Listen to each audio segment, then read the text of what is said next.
ฝั่งนี้สู้เขาไหมครับจับเลยนะเหรอจริงไหม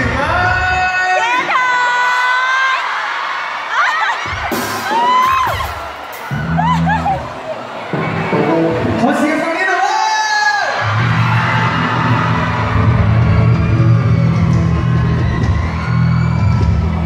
อันนี้ไม่ทำอะไรครับ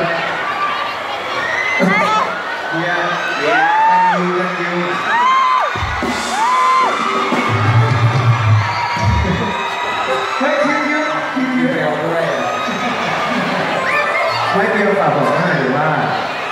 วันนี้ทุกคนมาดูเราใช่ไหมทุกคนไลฟ์ใช่ไหมจริงๆมากันขนาดนี้อยากได้เอ็กซ์คลูซีฟนะฮะรบกวนบอกว่าไม่รักดีกว่าไหม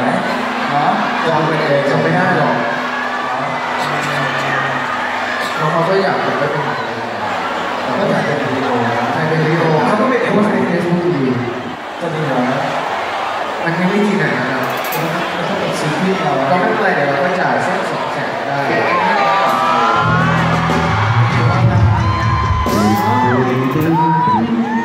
ยวจะได้พร้อมแล้วป้าสวัสด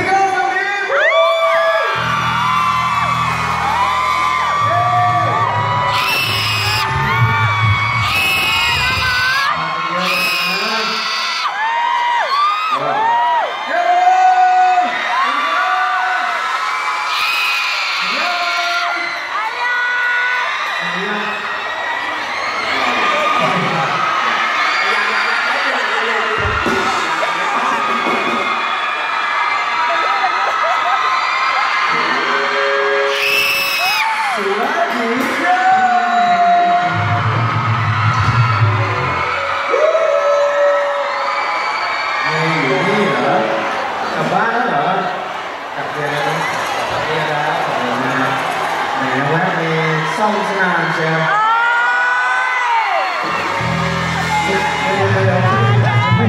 คุณอาจจะไม่ได้ตามในการเพจหรือว่าในทวิตเตอร์เราจะถามว่าเราอยากได้แต่จริงๆแล้วที่มันเล่นๆกันนะครับเพราะว่าตอนนี้โอ๊ตปราโมชเปิดซ่อมเขาก็แยกเป็นฝั่งไปไหนจะมีเรือนทดลองอีก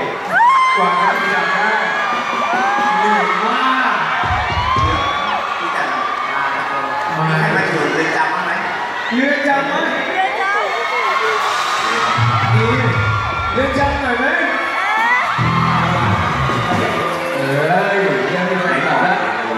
เรือนแบงเรือนแบงเรือนหนีเข้ามาแล้วเดี๋ยวเราไม่เก็บกันต่อไปนะวันนี้เดี๋ยวเราจะมาฉลองกันเรื่องอะไรดีครับ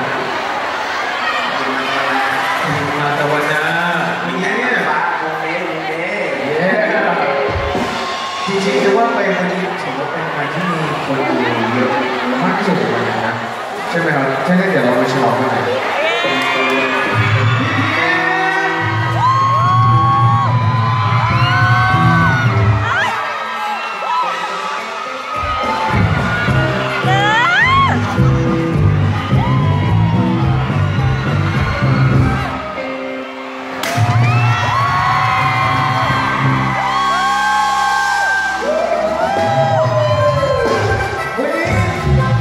ผลิตชอบนะกรุงเทพแบรนด์นะครับมาเยือนจังหวัดนาเลยครับสมัยก่อนไปนี่ก็ยังเดินเล่นอยู่ที่นี่เลย